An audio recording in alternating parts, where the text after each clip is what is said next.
We have crystalline blue water, we have plenty of sunshine, and artists, especially plein air artists, as you probably already know, are very attracted to the natural environment. I learned that right away when I moved here in 2015, that not only for artists, but for our community, our trees, our birds, the quality of our waters, the fishing, our natural environment is of vital importance.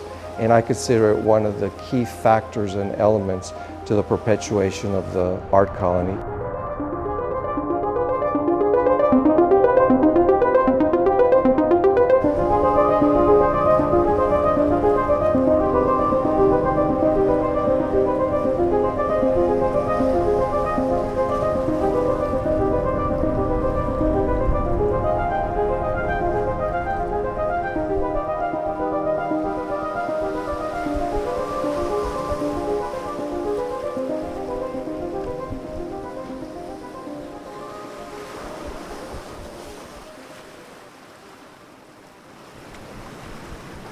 So Rockport, Texas has been kind of an art colony for a long time. I think the first artist who really moved here and did something was Simon Michael, over 100 years ago. And the Rockport Center for the Arts formed in 1969.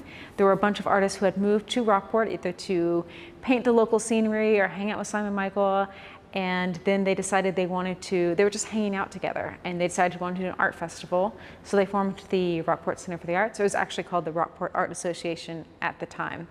And then after they started doing this art festival, they decided they wanted an art gallery, they wanted to start having classes, and so the Rockport Center for the Arts was formed around that. It wasn't just visual art, it was art education was part of it, and it was one of the founding programs that we have had for the past 54 years. And then since we were able to construct this building, we are able to fulfill some of the other forms of art that are part of the bylaws, and that would be culinary arts and performing arts. And in the last 50 years or so since we've been operating in Rockport, one of the important things to note is that really is the artists that have sustained this organization. We're standing here in the McKelvey Charitable Fund gallery, and the show Roots of Rockport is right behind me and around me. And these are the artists that have made us, I think of artists as the architects of the future. And certainly these people hanging here on these walls are the architects of the Rockport Center for the Arts. Rockport itself is a very welcoming arts community. There's several galleries up and down Austin Street where the Rockport Center for the Arts is. You get a lot of retirees in Rockport. They take up art, so they start to experiment, they start to paint, they start to photograph, sculpt, make pottery. So it's kind of a mixture of people who move here and become artists and people who move here because they are artists and want the space and the inspiration to work.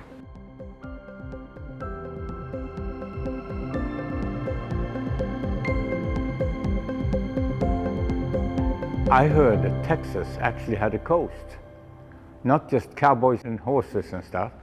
And so we decided to drive down and take a look. Sheer chance ended up coming into Corpus Christi. We drove over the harbor bridge, and here's that smiling bay of Corpus Christi. My heart just went boom, boom, boom. I grew up in a fishing village in Sweden. I loved the sea, and I missed it in Denver. We lived in Denver for quite a while. I had a studio there, and we spent a couple of hours driving around. We were out on the island, and here, a long time ago, 45 years ago, there was a house for sale on a canal with a dock. We signed on the dotted line, and then we drove back to Denver and wondered, what the hell have we done? And it's the best thing we ever did. We raised 2 boys on the island, and source of inspiration for my work. I'm a naturalist. I love to sculpt nature.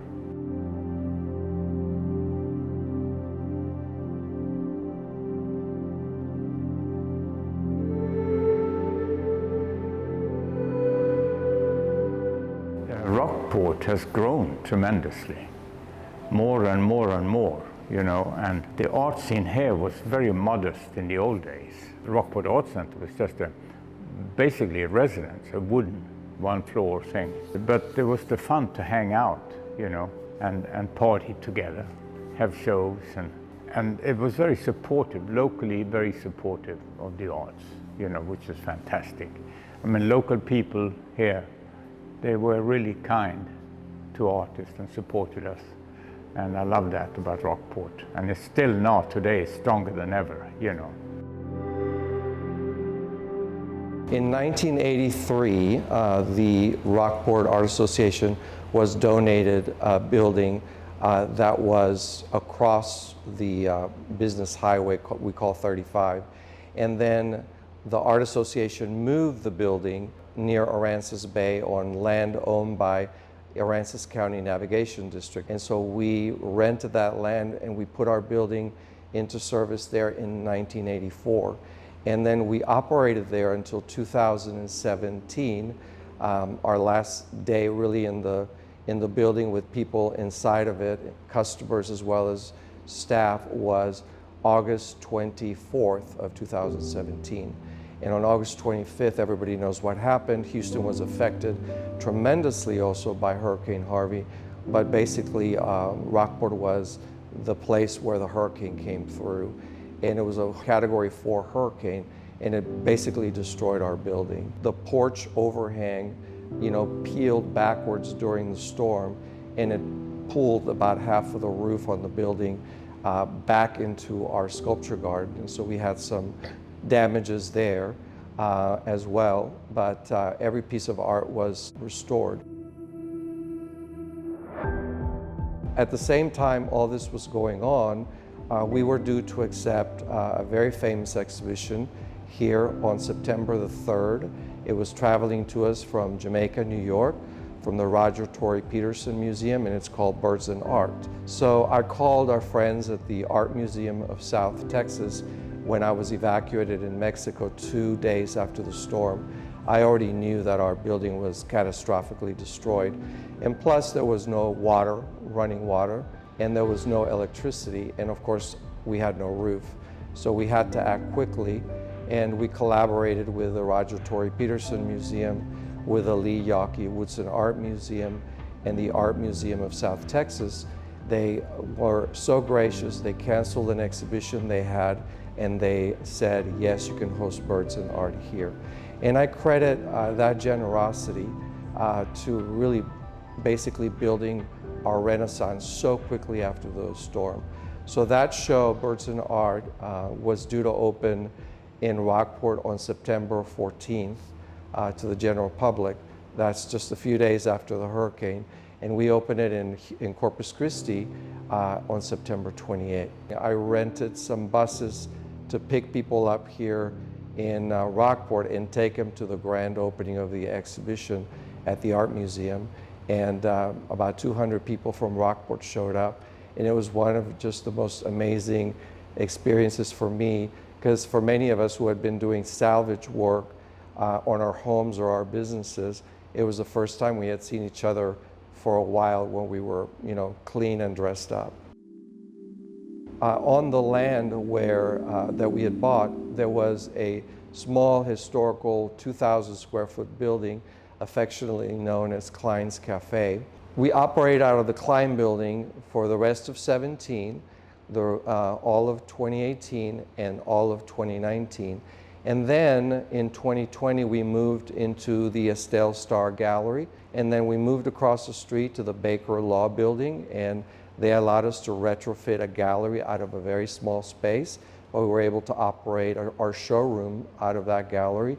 And then in September of 2021, we ceased operation in that gallery to prepare to relocate to this building, which we opened on December 10th of 2022.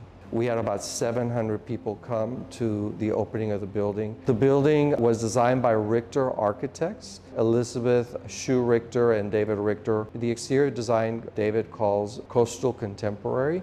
So when you see the outside of the building, you'll see hardy plank board, which is a material that's used a lot here on our coast.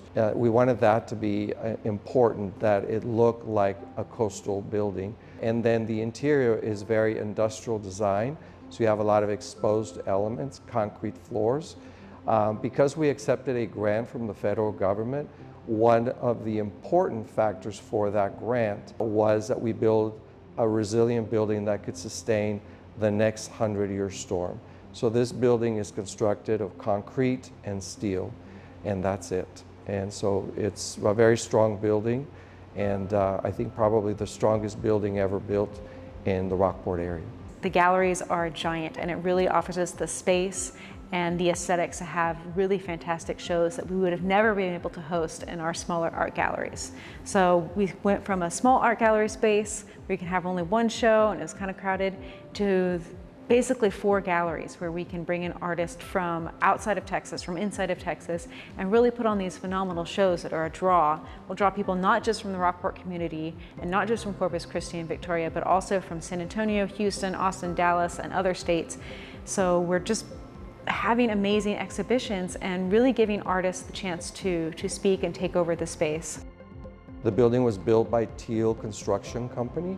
It's a company that operates in Houston, but as well in Corpus Christi. And I feel they did a magnificent job creating these very beautiful spaces where there's a lot of texture. You have jitboard, but you also have exposed CMU block that has been painted with a stucco type of paint that is just beautiful to look at. The combination of those two things and the exposed elements above just make the space a really different kind of place to see art. The building is also state-of-the-art, so there's a lot of audiovisual that went into the factor of constructing our learning spaces. We have 5 learning and maker spaces. We also built the Rockport Conference Center, which is a new venue for business meetings, but also for the expansion of our programs.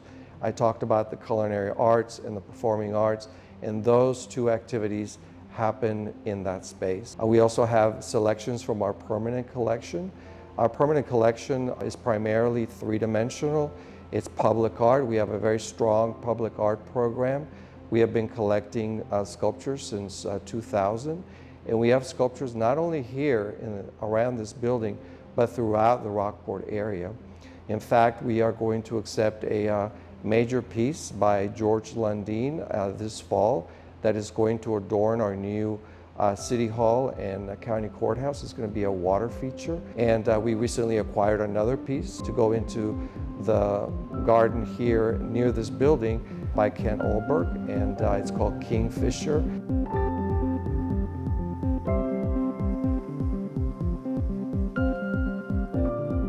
So in addition to curating the art shows here at the Rockport Center for the Arts, I'm also the director of the Rockport Film Festival, which I've been doing for about 8 years. So I work with a team of people.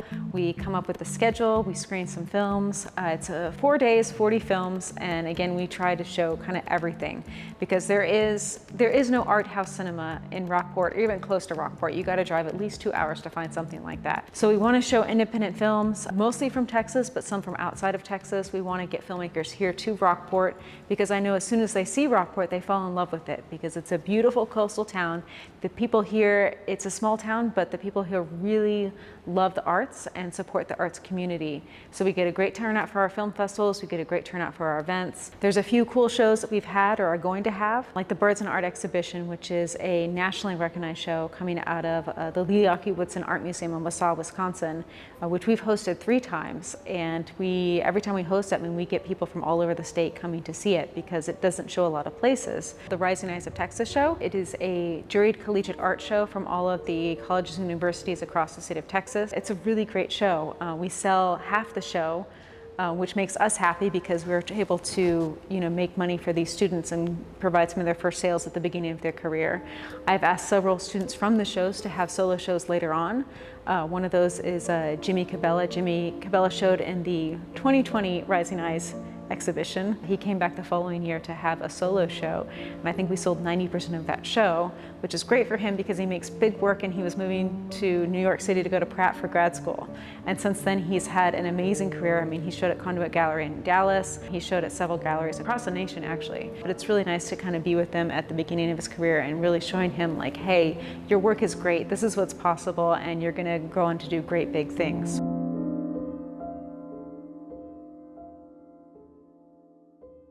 Here at the Rockport Center for the Arts, we have multiple audiences that we try to speak to. One, we try to speak to our locals that live here year-round. and we want to be able to bring art that they would not necessarily see just living here in Rockport, Texas. So they're one of our audiences. We also like to cater to tourists who come to Rockport, for the beach, for the fishing, and then discover this beautiful gem of an art center where they get to see exciting exhibitions. There's also a lot of people who have second homes in Rockport that are used to big museum shows in the cities that they come from. And we want to be here for them too, to show them art that they would see in a bigger city, but here in this small community that really focuses on the artist itself. And while they're here, they want to get involved in the art center, they want to take a class, they want to attend one of our events, they go to the film festival, which happens in the fall, and they participate in all the many activities that we have to offer. So at the end of 2021, when this was all in progression, the construction of this building was in progression, we had about 450 members. And now we're closer to like 1,100, 1,200 members. So the building is doing all the heavy lifting for us because people really want to spend time inside of it. And there's so much that we are offering here. It's also fun here at Rockport Center for the Arts when not a lot of people know about Rockport, Texas. It is a small town. Even people inside Texas don't know it. But in talking to artists, that have shown at some big institutions across the state, being able to say like, yeah, come have a show here. We're going to make it worth your while. We have a huge art collector base, so we think it's going to be really successful. We can have workshops. We can bring you here. We can show you this amazing place that is Rockport, Texas. I brought in people from Arkansas, from New York, from California, who they've never let on to me, but I'm sure they were a little bit skeptical about coming to Rockport, Texas for the first time. I mean, we are 2 hours from the next major city. So they come to Rockport, Texas, unsure what to think, and here's this beautiful center and this welcoming art community, and then they beg me for reasons to come back, like, hey, can I have a follow-up show? Hey, can I do a workshop? Because of how welcoming the community is, because of how amazing the space is, and it's the great time that they have. That's one of the best parts about working at Rockport Center for the Arts, is it's very artist-driven. I mean, it was founded by artists, it's run by artists, and our focus is on making sure the artist has a really great time and is able to execute their vision, and we have these amazing shows for them.